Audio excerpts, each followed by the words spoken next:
Grab the other mic. The other mic, please.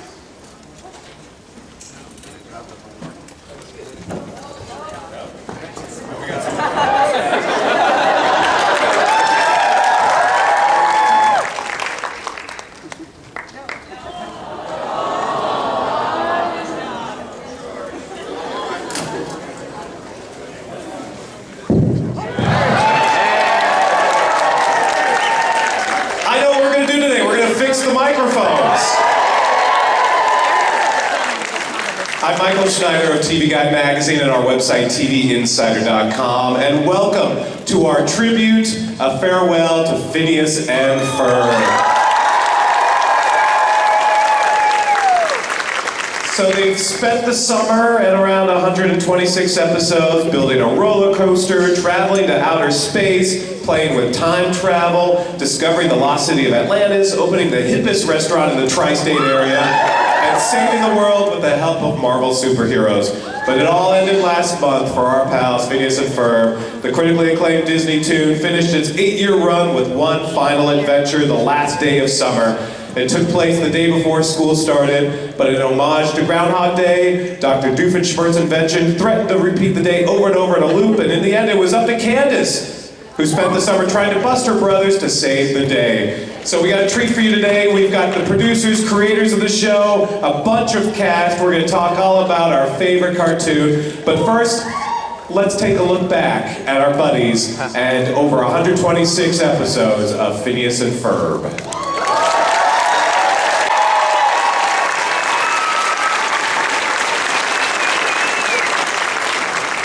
Get a little choked up watching that.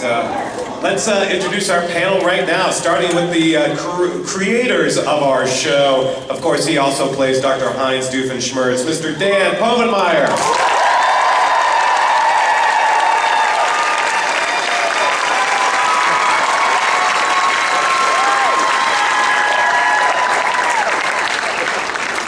The other creator and executive producer, and of course, also known as Major Monogram, Mr. Jeff Swampy Marsh.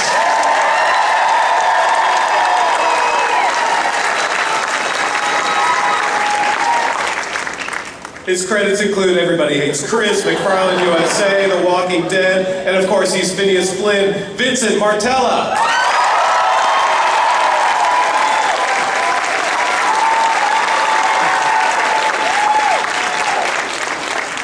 Her credits include Camp Rock, Step Up, Cheaper by the Dozen, and of course she's Isabella Garcia Shapiro, Allison Stoner.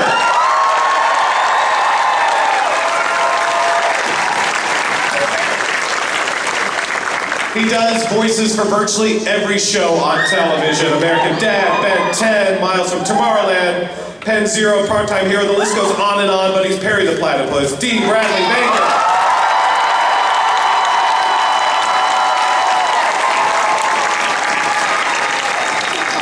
You've seen him on 30 Rock, Sanjay and Craig, Web Therapy, Whitney, of course he's Baljeet, Malik Pancholi.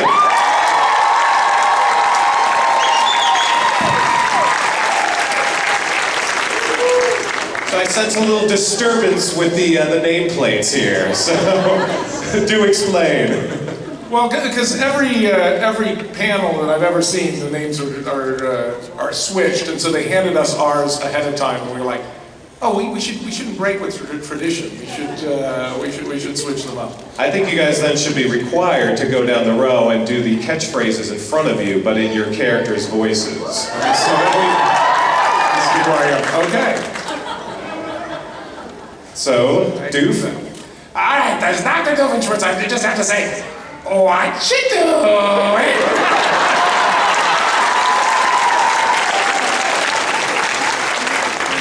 Major, who you got? You got file G. Buford, I do not think that wedgie is absolutely necessary. I nailed it. I cannot do this platypus noise. I guess it would be. That's why they pay D the big bucks. I think that's Isabella. She would say something like, "Curse you, Perry the Platypus!" Okay. I'm gonna try to say "Where's Perry" as Perry.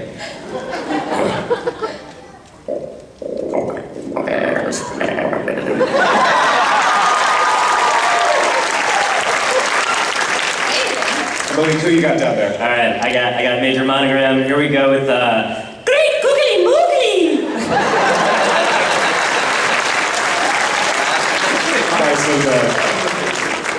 So guys, I guess the big first question is, why does it have to end?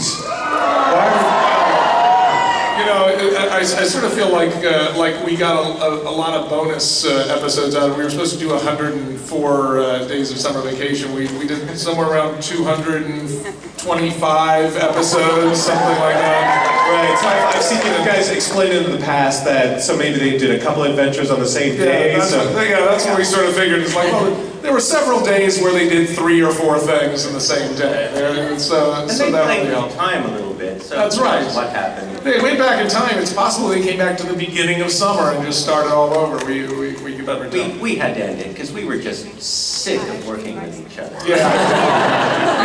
Yeah, we're breaking our restraining order right now because he's not supposed to be within 20 feet of me. So no, we just felt like it was time to move on, and we wanted to actually end the show rather than just keep doing it until it got didn't get picked up anymore. We wanted to be able to sort of put a beginning and an end to it and say goodbye to the fans. And to me, it was a big privilege to be able to do that last song we did, where we got to sort of thank the fans at home during the song.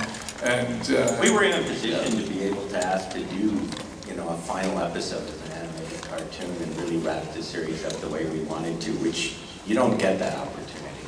yeah. And that was wonderful. Yeah. And you guys did a pretty good job in sort of letting us know where things went from here. You kind of left the door open, though, to potentially revisit them again. Even in that song, you said, it's never over. Never sing. Yeah. So let's talk about kind of where you left things. I mean, first off, Doof is going a little more legit. He is. He's going good. That was something we wanted to set up because we have one more hour-long special that we did that's a Doof and Perry-centric special. And it's coming on sometime this summer. It's called the OWCA Files. OWCA Files. And we had done an episode early on where Doof like spent the day trying to be a good guy and fighting evil with Perry. And we felt like that was sort of wasted on an 11-minute episode. We should really let him actually really try to go good and just give up evil and become a member of OWCA. And so that's what's happening in the special. We've sort of taken off. It's all based on the fact that because he was raised by ocelots, he does qualify to be an animal agent. It's a loophole. Right. I like the loophole. Yeah, Carl is really pissed off by that little technicality. Carl will always be an intern, right? Yes, That's his lot in life. He got promoted from unpaid intern to paid intern, but paid intern is not an actual position that gets a salary. It's just name only. So. Well, Vincent and Allison, obviously, Phineas and Isabella, we've been waiting to see what ultimately happens with them. We've gotten hints through the years, but it looks pretty good for these two young kids. Well, I'm glad he took a hint. Only took you 126 episodes. 10 years. And she hasn't been entirely subtle either. Yeah, sometimes less is more. I would love to see something explored in the future. Would you guys like to see that? We saw a brief glimpse at the teenage years, so talk about that and then sort of the decision to fast forward a little bit to show kind of the end of the innocence. Whoa. What a choice of words. I would say it was really fun to record the episode where we got to be in high school because we got to use more of our normal voices and we got to sing with more of our normal voices and explore just a relationship potentially, and the song, I think it's called What Might Have Been, is so beautiful. There's been such a beautiful friendship between them, and I'm so glad that fans were rooting the entire time for them instead of like, I never had any competition. Let's be real. He just didn't get it, but it was either me or no one, you know what I mean? That's what I tell myself at night, at least. When we did that episode, we actually ended it without them actually kissing. We sort of we had it hinting that they were definitely going to get together, but we didn't go completely straight to the kiss. And in Animatic, I was looking at it, and it was right before we were done with it, and I was like, I think after almost 10 years of this, I think we've earned a kiss from these two characters. So I went home and I boarded that whole ending where he chases her down and pulls her out of the car, and the big swelling music and all that sort of stuff. And I just pitched it to my wife, and she cried. And I was like, okay. And she was like, why have you never done something so romantic for me? Why do you only create characters who do this stuff? That's how I speak. That's how I speak. But I've been very pleased that the reaction from that from friends of mine who have a boy and a girl in their family. The girl squeals and the boy goes gross and covers his eyes. So Wasn't that it's a episode? divisive moment, but I'm glad we did it. Wasn't that episode animated, or with the help of another young artist who made older versions? We found an artist on DeviantArt. I actually found her here at the autograph signing. She had given me this art of Phineas and Ferb as teenagers, and then I saw that piece of art on DeviantArt along with a bunch of other stuff she had done, and it had all this life and just wonderful funk to it. And we got in touch with her, and she actually designed those characters for us. Kicks her out. Canadian. Go figure. And she is now going to come work for us on our new show. Very cool, very cool. So dreams get to come true at Comic-Con. Dee, I think we've talked about this before, where Perry, even though he doesn't speak, he is the smartest character on the entire show. Never in my life have I been able to seemingly take so much credit for having done so little. There's different variations, though, of that sound. And I know you've described it before, how you make that sound and what that sound is, where that comes from. Yeah, it's a kind of a gargling sound in the back of your throat. It's the uvula, the soft palate against the back of the tongue with like that. But I put it off you can try it if you want. Let's all do it. Let's all do it. You can't compete against me now because the show's over, so you can try it. Maybe I'll do a YouTube channel now on how to do it now the show's over. So. Dee, how did they first approach you? Going way back to the beginning of the show, and what did they? They just called and said, we've got this little critter and we don't know what it sounds like. And I tried to give a variety of sounds, and they didn't want a variety of sounds. They wanted one little sound, and that was it. So I think I gave 3 versions, and they just said, thank you, we'll choose one later. And that was it. And that was the only time I recorded the Perry, the main Perry sound that you hear. We just recorded that one time. And then later, if he sneezes, or if he snores, or if he, makes an effort, then they would bring me in to do that. So that's not a bad gig. Not bad. Normally it's, it's this really wild stuff, and Perry's just this, oh, that's easy. That's just a delightful gig, I can tell you. Dee, that explains how you're on like 12 shows. You record a couple sounds and lives in perpetuity. They just sprinkle me in, yeah, it's great. Very nice. When we did our Star Wars special, we wanted a Chewbacca noise, and we wanted sort of specific Chewbacca noises. And Chewbacca is actually built in the movies. It's built from several different noises. It's like a lion's roar and a bear and a bunch of things layered on top of each other. But Dee knows what those noises are, so he did those noises for us and layered them to. Just kind of mix them all together. Make a little chewy salad. Chewy salad. The variety of sounds that we have gotten out of Dee over these last 9 years is kind of frightening. Every so often I'll look at an episode and hear something and I'll go, oh yeah, that was Dee. And I don't remember how he did it. What was it? Wasn't it Ducky Moment? Did you have to whack, whack, whack, whack, whack, whack, whack, whack, whack, whack, whack, whack, whack, whack. I like that one. It's your very best friend. I like to do a really non-realistic animal sound now and then. Malik, let's talk about Baljeet, because I've always loved that he's sort of the Greek chorus of Phineas and Ferb. He's the one who just tells it like it is, and people, the other characters don't really even hear what he's saying. He's just like, I can't believe these people. I can't believe the madness that's going on, but I'm just going to go along with it anyway. So exasperating when you know everything and no one will listen to you. But let's talk, Baljeet and Buford. That is the bromance, that needs to be the spin-off. It is one of the I want to greatest. see those two solving crimes one day.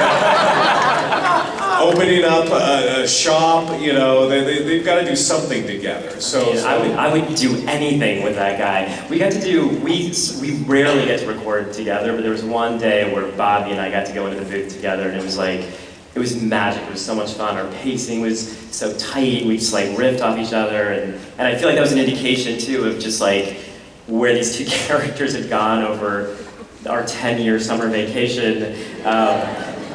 Just a great relationship. Super, super fun to play. Yeah. Yeah, they're both kind of these misunderstood characters that are kind of, they're doing their own thing, and some of the things you guys have had them do over the years, it's been hysterical. I even love, in Summer Belongs to You, where suddenly they're in Paris, and Buford is quoting Voltaire, and Baljeet's calling them on it. Fluent French. And speaking fluent French. She's like, not a word to anybody. It's lovely, it's lovely. But so in the final episode, one of the things that we saw that I really liked too was Doofenshmirtz's relationship with his daughter Vanessa. It's so touching, and he's a single dad, divorced dad. I'm just trying to do my best. Trying to do his best. I get her every other weekend, and it's that really became Doof became a much sweeter character than I think we had originally conceived of him. We had really originally conceived of him as sort of crazy in a dangerous way, and he sort of became this really sweet character who's crazy in a lovable way, and We generally don't get any sweetness or anything from you. that's right. So I was surprised to see it in Doofenshmirtz. yeah, well, I got to get it out somehow.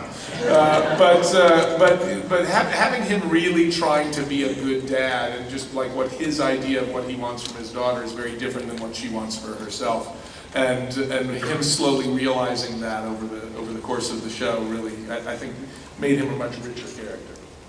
So I got a question for you guys now. Okay? What did Phineas and Ferb's parents know, and when did they know it? Now, obviously their father saw things, but for forever we thought that their mother Linda didn't know what was going on at all. But then, at the very, very end. very end of the series, she looks over, she saw something, and she was kind of nonchalant about it. Here's what I think about the end of the series. The song at the end, when it goes up to the sky, and then suddenly we're on stage with them. Everything on stage is just a curtain call. It's really just all the characters getting together, and because I always think of them as this little acting troupe that does the show. So that's sort of outside the canon of the series. That's them just nodding to what has been going on in the series. So Mom sees them up on stage with everybody. Perry and Doofenshmirtz and Monogram and Carl are all on stage with them playing horns, and that was just a fun thing to do where we got to see them all together. I always just imagined a really interesting conversation between Mom and Dad sometime farther down the road. He said, "Oh yes, Dad. There's all those things. Yes. Surprised you didn't know." I told you. Candace never got to bust her brothers, though. That's the one thing that. Well, She bust them in the future. She does bust them in That's the right. This is true. but it's a hollow victory. Yes. But there's always next summer. We may eventually do a next summer. All right, let's talk about that. So, that was just one summer. Clearly, there were other summers to be had. So thoughts? We would never say never to that. Right now, we're concentrating on the new show, which is going really well. We're in the early stages of writing on that. But we do get hints that if we made another one, that a couple of people would tune in. We'll keep it in mind. All right, I want to hear from the cast. Now that the series is completed, your favorite moment or moments. I'm sure you guys are asked this every once in a while. Are there sort of moments that sort of stick with you for your character, or just about the show in general? Vincent? Nothing. No. I actually, one of my favorite clips from the show, like one of the things that I think I laughed the hardest at ever was in that sizzle reel, and it's Doofenshmirtz hitting the button with the fire coming out of the mouth. And I remember I was in recording ADR, and this was like really early on too, and First season show. yeah, it was really early on, and I was shown it specifically because I think you guys knew how funny it was. You're like, you have to watch this because it's so funny. And they played it for me, and I laughed so hard in the booth. I thought it was just the funniest thing. And so I think whenever there's like moments like that, I don't think it's one thing in particular, but there's a lot of moments in the show that I can go back and just remember myself laughing hysterically at, and I still get a really good laugh out of so many of the bits that are done. So My favorite thing we ever did still was very early on. We were doing something with, you were underwater. I was underwater, I yeah. actually convinced you to put a mouthful of water. He said that that's what professionals would do. And if I wanted to be taken seriously in this business, I would do as he said. Yeah, and it was great. And I ended up, choking and spilling water all over myself. Yeah, that wasn't quite good. Do it one more time. And he laughed. Keep trying. And then he laughed. And I died a little bit inside that man. And now I don't trust anyone. So Allison, I imagine sometimes you're at home, you're talking with friends, and you want to say what you're doing. Oh my To them, gosh. and you just can't do it, or you just like, I can't say this again. I can't rightfully say it without them thinking I'm like making a nod to myself narcissistically. You've had to Okay, take it guys. out of your lexicon entirely. Like, remember when I coined this catchphrase? Actually, it was coined by the fabulous Dan Povenmire over there, so thank you for making that phrase Yeah, but memorable. it was the musicality of your voice. Aw, That's what okay. makes it a catchphrase. Otherwise, it's just a phrase. Aw. Well, I think this... All right, real quick, do it. Okay. Hey Phineas, what you doing? That's the first time I've said that in months. Well, tears aside, the show has been really, half of my life. So all of the moments from recording to watching it with the cast when we watched the final episode all together, that was really touching for me to see the culmination of so much effort and energy and love poured into a series. And as a character, I loved performing City of Love because they trusted the actors who can sing and singers who can act to use all of their talents in one place. And I never had to record as a character. So that was a challenge for me, and to be able to trust who you're working with creatively is such a gift. So I'm grateful that these two are like dads to me. And wow, I'm gonna stop talking because this is emotional. But it's really been, it's been very special. Thank you guys so much. Someone had to be the woman up here, right? Hold it down. Dee, there are plush toys all over the globe that when you squeeze its belly, your sound comes out.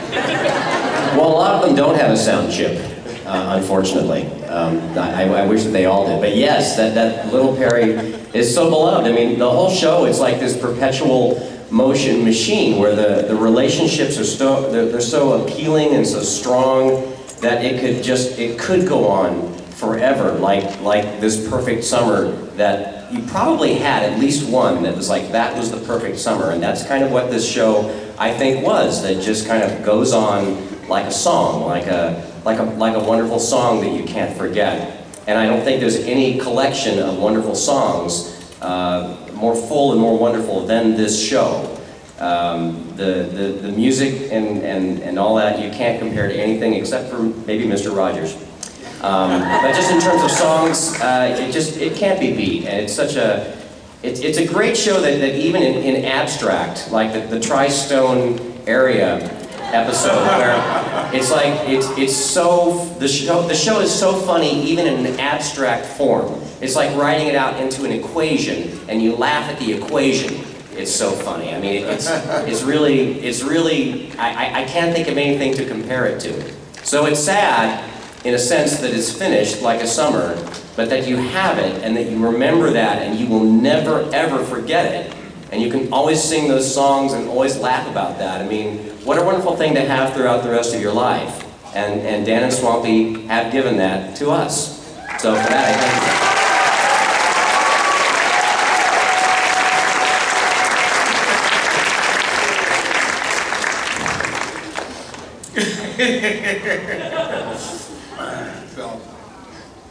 We'll be explaining in a bit how you can get one of these farewell posters. Malik, and for you, I mean, again, Baljeet has had so many adventures, I mean, so many great songs, so many experiences. Anyone that stands out for you? Yeah, so many of them. I mean, I remember going in for this cartoon and sort of having no idea what I was stepping into, and I was in a sound booth and hearing Swampy's voice in my ear, and I was like, so this kid's like 7 years old, right? And they're like, yeah. So I was like, so he kind of like sounds like this, and Swampy's like, no, can we go look a little higher, and suddenly we had enough of this voice of Baljeet, and so I had no idea what we were gonna do, and then, you know, weeks later, it's like, give me a grade, and I was like, I didn't even know these sounds could come out of my mouth. So it's been quite a journey, you know. It's like, you know. For me, those first episodes really stand out, I think because I'd never been a part of a show that was so imaginative and so creative, and where we could literally build, you know, it's a portal to Mars. You know, like we're building a portal to Mars, you know, it's like... And what does it do? Cartoon. What's that? And what does it do, this portal to Mars? It takes you to Mars. It's like, so for me, those first episodes really stand out because I couldn't fathom that we could be, that two people could be that creative and that imaginative and know how to pull their actors into that journey with them. So I too am like so very, very grateful to have been a part of this. And I remember we'd often record out of order, so I never really knew where we were at in the records. And I remember going into to a session. I was recording in New York. So I wasn't in the room with them, and I think you guys were both in the record, and Swampy was like, so this is our last record together, and I was like, what? And there was no one there for me to like hold on to or reach out to, and so I kind of had to like take a minute. I remember going home that day and feeling this incredible sadness. But I think like Dee said, like, you know, hopefully Disney will keep rerunning this show forever. So I think that's the current plan.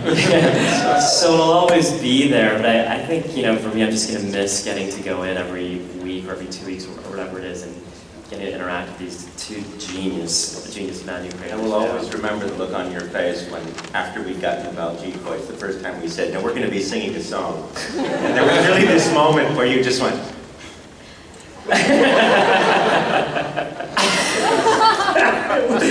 Right. Let's go in the Wayback Machine now. We have a treat for you. We have some early drawings, some test drawings of the characters before you know them now. There we go. That's pretty much what they all looked like early on. Dr. Doofenshmirtz. So, Yes. little known fact, originally his name was Doofenshmirtz, which is the technical term for the pain women experience when ovulating. Disney didn't want that? Call it that. I said, why not? They said, well, because it's, do you know what it is? It's the pain women feel while ovulating. I said, well, yeah, I didn't just make it up. That's why it's funny. And I said, it's not a dirty word, and it's not even a clean word for something dirty. And they said, yes, but it has to do with procreation, so we steer clear. So our two options were Doofenshmirtz or, was it Nackenschmerz, which probably translates as neck pain or... Yes. Yeah, that was... Pain in the neck. We thought that might work, but Doofenshmirtz just sounded sillier, and it actually means a silly pain, which is sort of what he is. But Yeah, this was the first lineup we did. You can see a lot of the colors changed, a lot of the character faces and stuff have evolved over the years. Candace got a better dress. Yeah, Candace got a better dress. It's more Christmassy, isn't it? Yeah, yeah. Doof was blonde. And Doof was blonde. I forgot Doof was blonde. That's very funny. He looks like Bobby. I think we have one other slide too. It's like a writer about the end. And that's the very first drawings of them together. Oh my goodness. So look at that big round nose on Ferb. Phineas has been drinking beer. Yeah, that was before I could even color on a computer. So it's all colored with Prismacolor pencils. I'm really worried for action Ferb. papers. And I don't know why I don't know when that stopped happening, but I don't know where that decision was. But when I dug these up just for this panel, and I looked at it, I was like, why does Ferb's arms start like below his rib cage? How is that? What does that skeleton look like there? I gotta figure that out. So. In the early days, Dad was bringing these in. It's just a lot of me going, sure, okay, whatever. And something I'm just noticing now is that the wrong eye is bigger, because eventually the eye furthest from us would always be the biggest eye, and this time the eye closest to us is the biggest. So how long ago is that drawing? That was 1993. Wow. So before most of the kids who were watching the show were born. Yeah. It took us a long time to get it sold. It took us about 13 to... It's crazy that you knew you wanted to cast me at 1 year old. And me as a fetus. That's why it took so long. That's why it took so long, is we had to wait until they got old enough to do the voices. And you have to wait for... I think what that really means is we got horrible at pitching shows. Yes, I think so. We must. This is a great show. If we failed for 13, we must be awful. We're hopeful. I think you guys are getting a little better at it now. So we have another treat for the audience. The OWCA Files is coming up in the fall, and OWCA Files, yes, the organization without a cool acronym. So we're going to have a little clip here now, sort of looking at the special. You guys let's set it up earlier, so let's take a look. Sure, is that a potential spin-off? No, we conceived of it as a sort of a standalone special, but we did it in such a way that if they wanted to make some, they could. Everybody loves see what happens. I really enjoyed Doof's Daily Dirt on YouTube. Oh yes, That was a lot of fun too. that was just a great place for me to just rant. Like anything that bugged me, it was like like Carly Rae Jepsen's song, "Call Me Maybe." Here's what I don't get. She's like, "Oh, hey, I just met you, and this is crazy, so I'm on the edge of my seat waiting to see what this crazy thing she's gonna do is." And she says, "So here's my number, call me maybe." That's not crazy, that's what you do if you want to interact with someone socially. How is that crazy? So whenever I would be in my bonnet about anything, I would just write it down in a way that I could put it out there to the masses. We heard most of these rants at work. Yeah, exactly. It was Martin who said, we should just do something with these. Yes. Like One Direction, they're called that because their hair all blows in one direction. Any chance we'll ever get any more of those? I would love to do more of those. We'll see whether there's time in the schedule when the new show gets. And you guys also had Take Two with Phineas and Ferb for a while, your talk show. That's right. That was a lot of fun. We got to meet a lot of people that wouldn't have probably done voices. People who just wanted to come on as themselves. Where we also found out that you should never, as a guy, get a picture standing next to David Beckham. This is true. Because no matter who you are, you just look like a homely little troll. Yes, that's basically how I work. Even on your good day, you look at the picture and go, no, oh my God. Here's my theory on that, though, because David Beckham's attractiveness is selfish. It pulls other people's attractiveness off of him. And he's a lovely guy, very nice dude. But we had our picture taken with Slash, and we look cooler standing next to Slash. So Slash's coolness is generous. It spreads on to everybody else. That's the real difference. Those are the pictures of myself I show to people because they go, you look really cool. Yeah. Yes. Well, if you want to do me a favor and start lining up now for questions, and as you line up, we're going to show one more quick clip from the OWCA Files.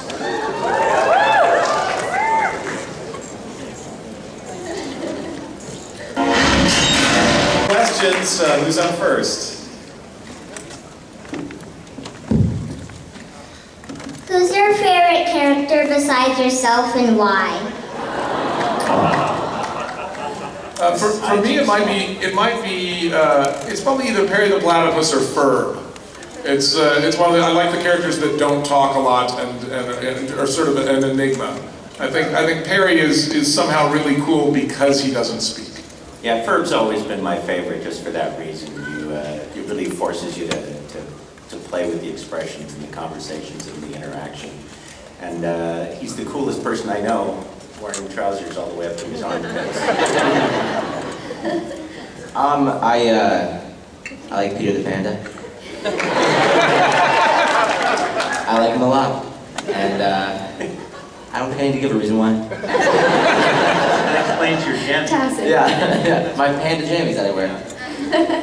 I really love all the Fireside Girls. Allison and Gretchen, and just being in a room full of pipsqueak voices, taking control of situations and dominating. It was such a strong little group of girls, and I feel like I've met a lot of young girls who are following in their footsteps with different Girl Scout groups, and so I'm glad that we could be an inspiring kind of mob for them. So those are my favorite.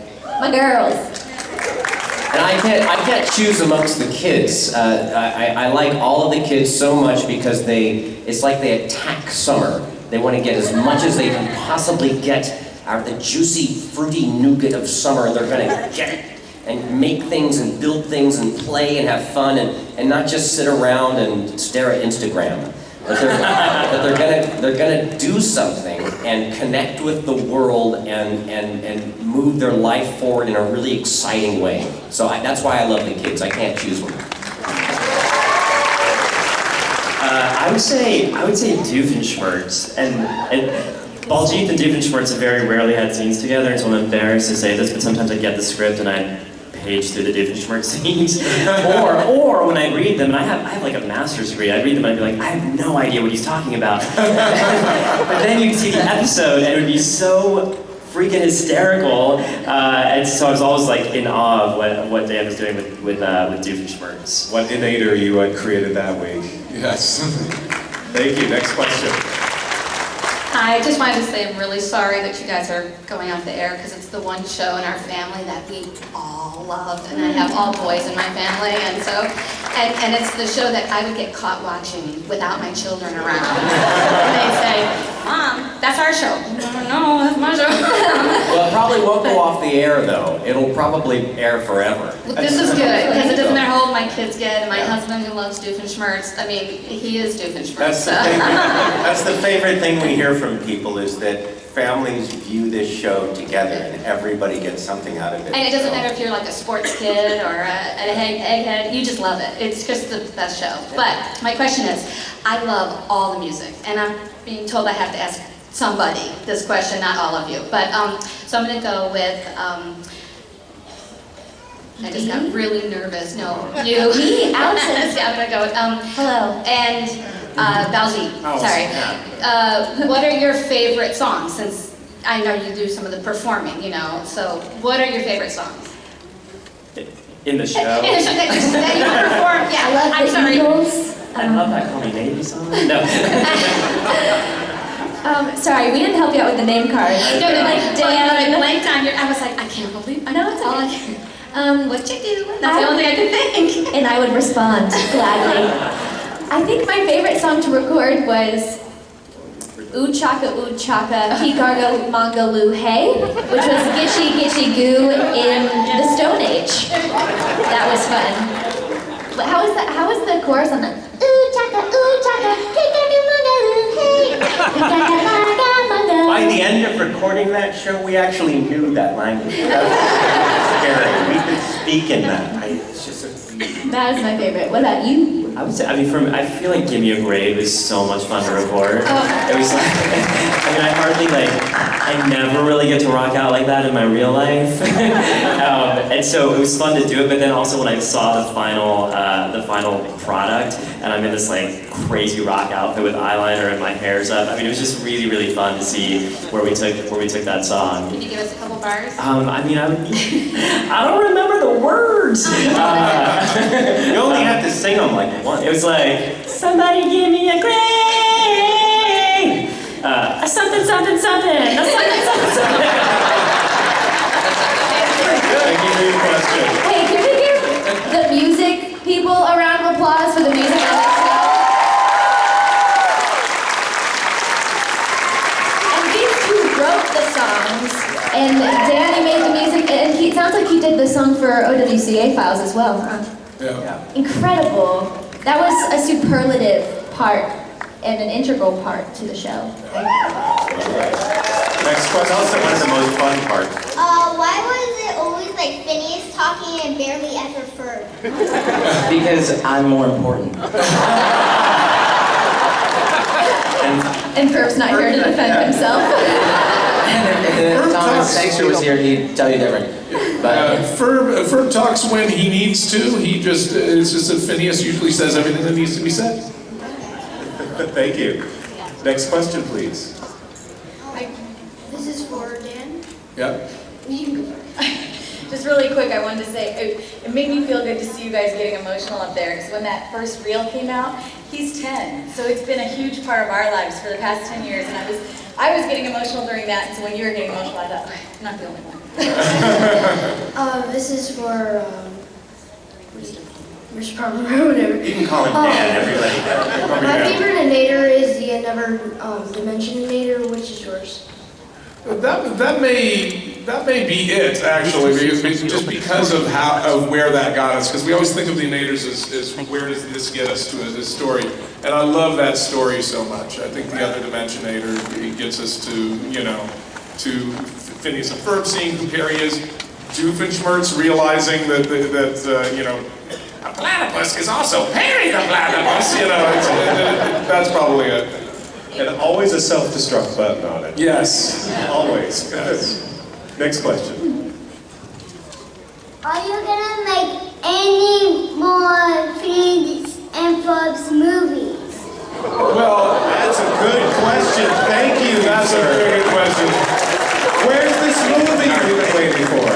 The movie is not on the schedule right now. We would we never say never, but that's not. It's not in the works right now, but it's very possible that it'll happen at some point in the future. Our sincere hope is that sometime in the future they'll make a live-action version of it where our characters will be played by dashing, handsome actors of the age. David Beckham. Maybe I'm going to Slash. be George Clooney. He's going to be Brad Pitt. 2030's Brad Pitt, I'm hoping. Correct me if I'm wrong, there is a script that exists for the movie, right? There is a script that exists for the movie, but things sort of were changing at the studio at the time that it was being done, and right now there's no plan to make it. Okay, thank you. Next question. Write letters. Write angry letters. Send Disney a pitch. Send Disney a pitch. Hashtag I want my Phineas and Ferb movie. Yeah. So I just want to say first off, thank you for something that's been a big part of my family, even though none of the kids started watching until their 20s. But my question was, you got to do a lot of fun spoofs, with Star Wars and Indiana Jones and all kinds of stuff. So for creators here, what was the spoof that you would have wanted to do that you didn't get a chance to? I mean, our dream spoof was, our dream crossover was Star Wars, and we got to do that, there was talk about, I hope that Disney buys Harry Potter so that we can do Harry Potter, because that would have been a lot of fun as well. Thank you. Next question, please. I was going to ask, where did you get the ideas for the personalities of the characters? They sort of come from the drawings. When I drew Phineas the first time, I was at a restaurant drawing on butcher paper that was on the table with crayons, and he just, like that super triangular shaped head really suggested a type of character, and so, you know, like his name came from what he looked like, and his characters came from what he looked like, and a lot of the times that's how it works. Next question. This is for Dr. Doofenshmirtz. Okay, go ahead, shoot. If you could bring if you could build any inator in real life, which one would it be? Well, I think that the one that I never really built that I should have is just the take over the tri-state area. It would only have to work once. So is the tri-state area safe now? Apparently. We'll see how long that lasts. Next question. Here's Perry. I'm Gwen, and I was wondering, we found out kind of what happens with Phineas and Isabella, which was awesome, and I cried. And I'm wondering, like, what happened with Katniss and Jeremy, and if Major Monograd's son ended up with... I think Candace and Jeremy end up together. We've sort of seen them together in college and stuff. We never said that definitely, but I think that they're just made for each other because, frankly, nobody else would put up with Candace. He's got to be that laid back to be cool with it. So We assume Monty went off and had international adventures. yes, because Monty and Vanessa do obviously break up because she ends up with Ferb. So there you go. Thank you. Next question. In the last episode, was it destroying the do-overnator or the time straighten outinator that fixed it? It was destroying the do-overnator. It was blowing up the do-overnator because the time straighten outinator would have worked, but he had forgotten to plug it in. Plugged in. But the important thing is that he feels like he Yes. Yeah. We wanted to make sure that it wasn't ambiguous as to how it was actually solved, but we wanted them to feel like they had solved it. I'm going to stop the flow for a second to talk real quick about your new show. And we've got some drawings. Let's talk about Milo Murphy's Law, which you guys are working on right now. So Milo, he's the one dropping the little contraption there. The One Direction. Milo is the great-great-great-great-grandchild of Murphy from Murphy's Law. Does anybody know what Murphy's Law is? Murphy's Law is whatever can go wrong will go wrong. And so this kid has grown up his whole life with everything that can go wrong goes wrong around him constantly. But he's maintained this absolutely super positive and optimistic life view in the face of incredible odds. He believes that it just gives him a more exciting and adventurous life. Yeah. And he probably wouldn't trade it for the world. So this is them doing that project where you drop an egg from the school roof to see, which as you can imagine, if everything goes wrong around you constantly, could be very difficult. And is there another one? I think there's two more, so let's see. This is they're on a school field trip in the subway. Their car comes undone, and they end up meeting mole people. And that's the next one. One more. There you go. It's just a fishing trip, and you can see all the things that are sort of going wrong at the same time. And when will we see it? It'll be we're going to be done Late 2016 or early 2017. 17. So Right now. I think we're delivering the first episodes in October of 2016. So We're working on it now while we're sitting here. yeah. All right, next question, please. This question is for Allison. How does it feel to be like part of the old Disney generation with like all of like the older shows? Not like old, but like I took no offense. They took offense. I didn't. like when I was like little and I watched Disney Channel a lot, and now with like all the new shows coming out, how does it feel to be part of both of them? That's a really great question. I'm glad you asked. Thank you.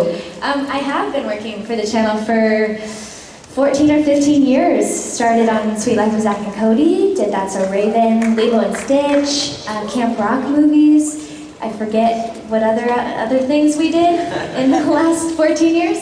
There was a show called Phineas and Ferb you were on. For some part of that. That's a good one. But the transition has been unusual because now there's social media. So a lot of our fans can reach out to us and tell us that they enjoy the show. And you occasionally see people who are embarrassed to say, hey, we saw you on Sweet Life, like we don't know why we're stalking you on Twitter right now. It's not like we missed the show or anything. So it's been a joy to be with a family for that long, and I have so many great memories. I hope to continue working with them for as long as I can. Thank you so much. Next question. Hi guys. First of all, I just want to say thank you for the show. It came at a time when I was developing my own interest in being a film and TV writer, and it was one of those big things that like, hey, I could be a writer because these idiots could be writers. Right.